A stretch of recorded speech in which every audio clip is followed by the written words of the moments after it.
I wasn't giving him no fight. And so because I didn't fight him, it's like he had to die of his flesh in that area. I was expecting the fight. Yeah, he was always expecting.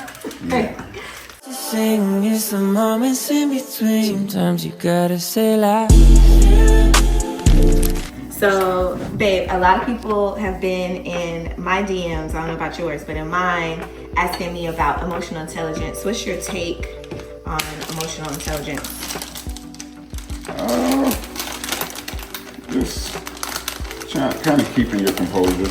Yeah. I remember early on in our relationship or marriage, I don't remember what we were arguing about, but I remember leaving the house abruptly. And that's kind of like what I would always do in my relationships when I felt like I was upset about something or in my emotions or feeling some type of way. I just get in the car and leave. Yeah. So I remember when I left, just to kind of cool off. I remember you calling my phone and was like, babe, what you doing? And it was almost like you were almost like trying to explain to me like, hey, regardless of whatever we're going through, conflict we're having, like, hey, come on, come back home. And I'll never forget, I was a big Carmelo fan. And I don't know if it was the Nuggets was about to play or the Knicks were about to play. And you were like, hey, the game is about to come on.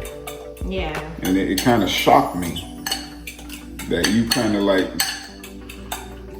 ignored what we were arguing about just to come home because you had just cooked something. My take from it, when you left like abruptly, I just began to pray because I know sometimes like you feel like your emotions, like when you're in an argument, the person's emotions, whomever emotions means more than the other.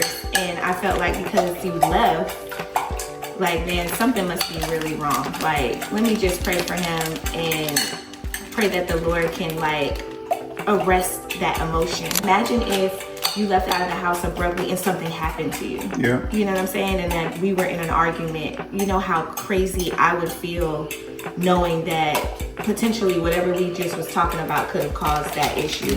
I remember even coming back. Yeah. You actually had dinner laid out and you basically said, hey, babe, let's pray real quick. Yeah. So that it threw me off. Yeah. But after a while, that wasn't the first time that happened, but I realized how consistent you were with doing that. Yeah. So that really resonated with me in terms of like how emotional intelligence really is vital in relationships, because Absolutely. it kind of shifted my mindset now to think about how you feeling about certain things as opposed to just putting your feelings above mine. So I think that's like the biggest thing, the biggest takeaway in our marriage from early on, like onset, was emotional intelligence was key. Like we had to figure out your mate. Like you got to figure out your mate. You got to figure out your mate's habits. You got to figure out like what causes them to feel or react a certain way, and don't push buttons. I think like once I realized Joel was kind of more of an emotional driven person, I realized like I can't push his buttons. Like once he gets to a place where he's like kind of shutting down or he doesn't want to communicate much, I have to just fall back and just become quiet. And I think that's the part of submission that a lot of people don't really talk about in marriage. They always say like, oh, the woman's supposed to submit, which yes, that is true. Like, but the Bible also says that the man should die. Yeah. And so dying of his flesh is something I think he had to eventually come to because of how we were, like how he was, how I was in response to him. Like I wasn't giving him no fight. And so because I didn't fight him, it's like he had to die of his flesh in that area. I was expecting the fight. Yeah, he was always expecting. So cool. Like most of us, most relationships, they expect to go back and forth. The back and forth, yeah. So I think that's something that you guys can take away from it.